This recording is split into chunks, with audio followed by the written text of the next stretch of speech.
এই বছর যাবৎ এই বছরে ইবাদতি করছেন, ইনকার ইবাদতি করছেন। আমার কাছে যখন অন্ধকার করেন তখন ওনাকে এই দায়িত্ব অর্জন করেন। সুবহানাল্লাহ। তাই আজকে আমাদের থেকে বিদায় নিতেছে, আমি সবাই পাইতেছি যে উনার তিনি যে আর ফের তৈরি রাখবে। উনি মৌলভী সাহেব কাজরা আমার কাছে দুইটা জিনিসকে বেশি ভালো লাগতেন। একটা হইল পাঁচত্ব জমাত করা, এই জন্য আবুল বাশার সাহেব 19 জমাত করে না।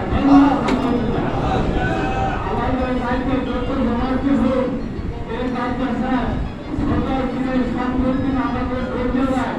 উনি সবাই আবুল বাশার সাহেবের পিছন মারা করতেন। আমি ইমাম করতে চাইটা আমরা কাছে একটা ছোট ছোট আলেম দিলাম সবাই উদার করতে রাখলাম।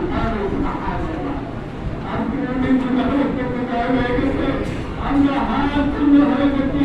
আরেকটা কাজ ছিল ইসলামের মধ্যে যেই জিনিসটা ছিল উনি প্রত্যেক জায়গায় জায়গায় রাখতে করতেন। আবুল বাশার সাহেব এই কাজে নিয়ন্ত্রণ আসেন নাই, সেই মাঝিকে ওখানে মেরাজ করতে হয় না।